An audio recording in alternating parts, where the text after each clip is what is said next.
Welcome to the official YouTube channel of Eternia.com.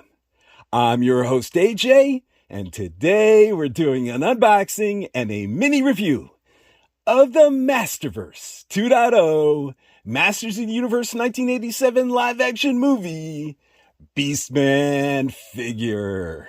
Now, this is the first time that this 1987 movie Beastman has ever appeared in Masterverse plastic, and in any kind of action figure plastic, for that matter.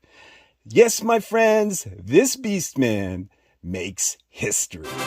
Now, I've been sitting on this figure, not literally, for over a week now, and I apologize, but I've been super busy with Comic-Con coverage and so many things, but now, finally, boom, let's go.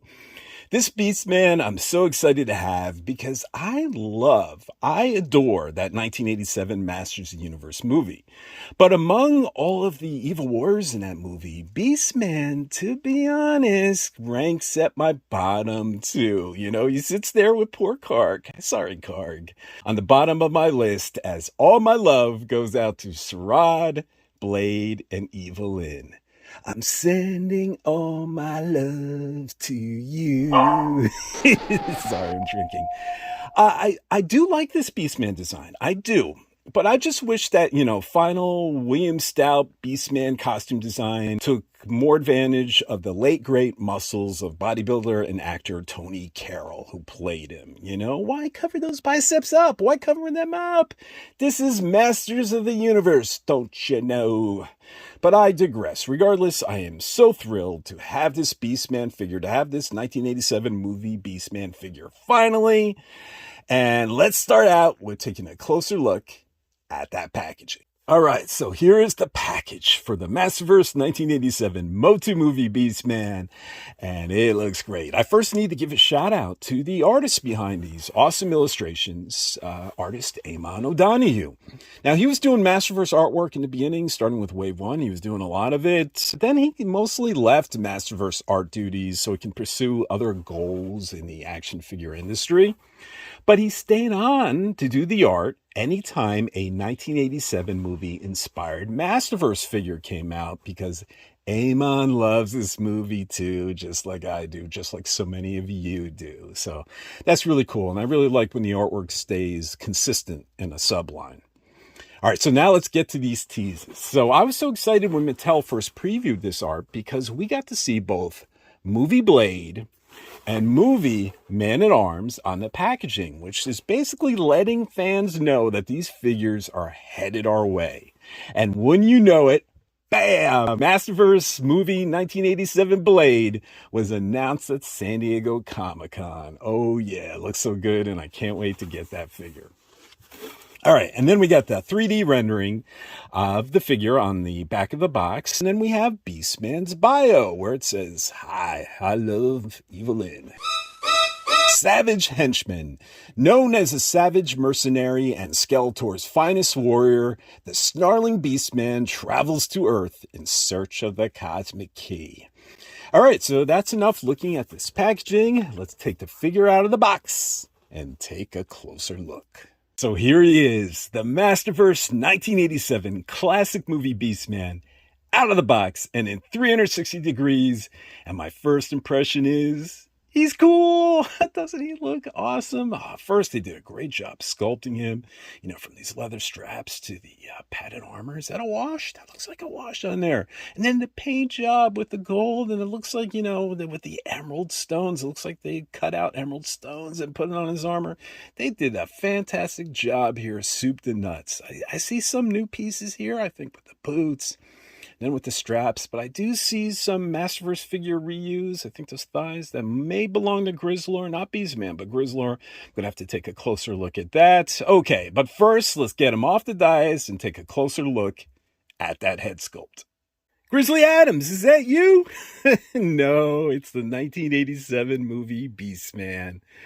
But in the face, he always had a little, Grizzly Adams in him. He had a little Grizzlor in him.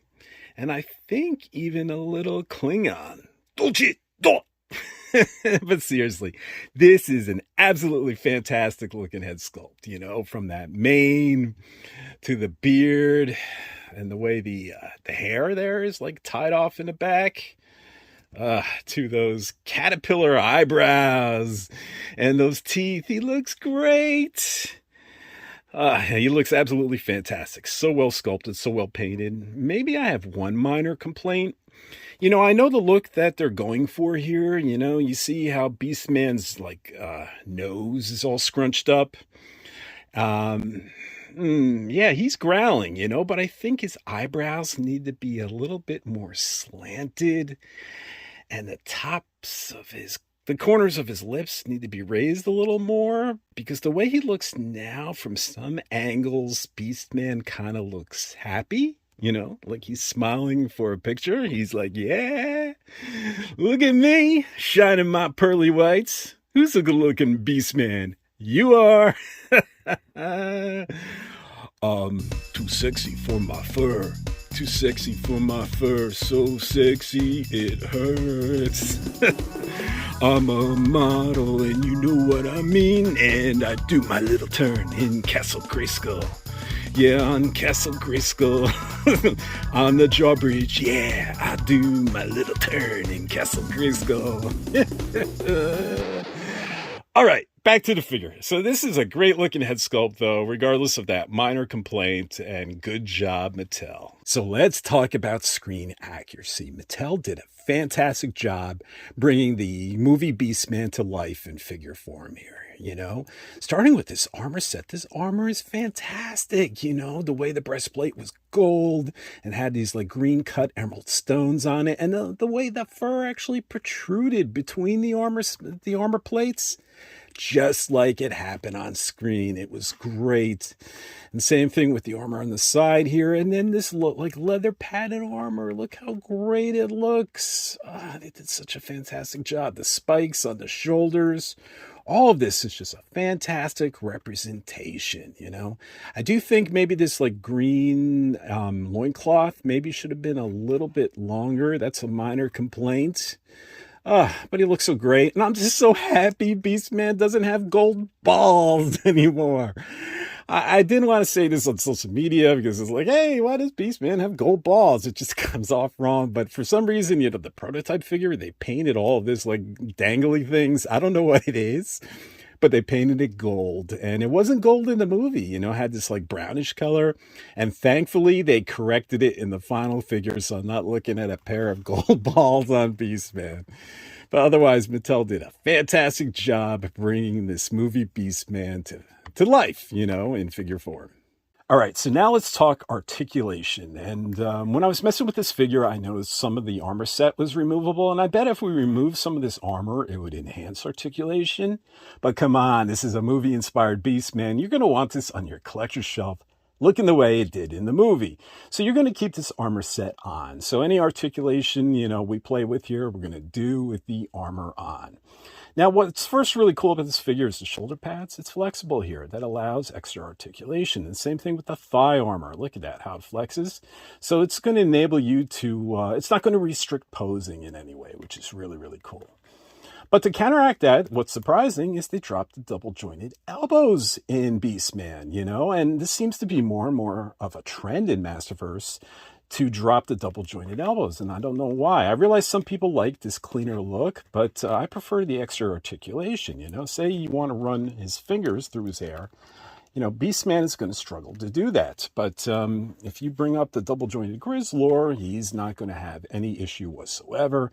If they both get fleas, Grizzlor is going to be itch those fleas, but poor Beastman, he's going to struggle, you know. But he does have drop-down hips. Look at that. So if for some reason, you know, if you ever wanted your Beastman, your movie Beastman, to do a split or do some karate kicks, you're not going to have a problem. And then everything else is your standard, you know, Masterverse, great articulation. The one thing that you're going to have restrictions with is the actual head, you know, because of this mane, because of this beard, you're not going to be able to turn 360 degrees. You know, you're only going to be able to turn to some degree before it pops off. And then looking up and down is going to be limited. You're not going to get a great range there, but that's to be expected with this kind of head. Okay, back when I reviewed this Masterverse Princess of Power Grizzlor figure, I said he could be a great substitute for our movie Beastman if Mattel never finished the movie line and created an official movie Beastman figure.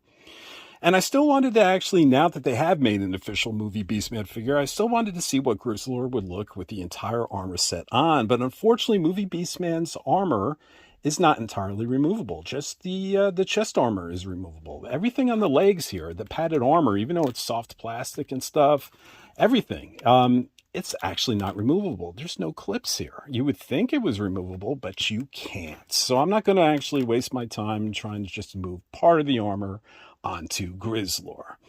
But in regards to reusing parts, they definitely reuse some of Grizzlor's parts. Definitely Grizzlor's calves are being reused on movie Beastman. Same thing with his lower thighs. And then same thing with his abs and his chest. It's a reuse of the Grizzlor Masterverse figure. Wow, I just created a movie Beastman deluxe figure. So what I did was take the fur accessory off the Masterverse Princess of Power Grizzlor figure and put it underneath this armor set. And doesn't he look great? Look at that, just protruding out there. Oh, he looks so good. The movie Beastman had tons of fur, tons of fur. A lot of people compared him to Grizzlor. So he just looks even better with this real soft goods fur coming out from underneath his armor. He just looks great. So in regards to accessories, the movie Beastman comes with 2 open slapping hands. He comes with these 2 soft plastic spiked gauntlets. And then this sword, this very well sculpted movie sword. I think that's it for movie Beastman. Other than I should note, there is an annoying gap between his loincloth and his thighs that really get exposed when he's standing up straight. And even, if you're pushed down on the drop down hips, you can make it worse by lifting it up. But even if you're pushed down, there is still an annoying gap that, a better loincloth would have covered. And I just wish they would have done that. Now, if you spread the legs, it kind of hides it a little better. But like I said, if he's standing straight upright, you can see a little space between the loincloth and the thighs, and Mattel should have definitely done a little bit better job on that. So what do I think of the Masterverse Masters of the Universe 1987 live action movie Beastman figure? I love them. They did a great job executing this figure, from the sculpting to the paintwork. I love those little square or rectangle, emerald stones. The way they painted them, they look like emeralds. This figure from soup to nuts looks so fantastic to me. I love the sculpting of the sword and the fact that he came with a loop so we could just put it on his side. He looks great. Now, I do have some minor complaints. I did have some problems with his scowling face. He sometimes doesn't look angry, but rather happy. And I do have a problem with that gap between the loincloth and the actual, upper thighs. But other than that, this is a great executed figure. And I'm just so happy. We finally have a movie Beastman figure to put on our shelves. We've been waiting such a long time, since 1987, to get this figure realized. And he looks great with the other Masterverse movie figures. And he looks great even with the classics, Super 7 William Stout collection figures. He just looks amazing. I love that he sort of towers over everyone, and I'm just so happy to have this figure. So that's it. I want to thank you all for watching, and we'll see you next time. Keep making movie figures, Mattel.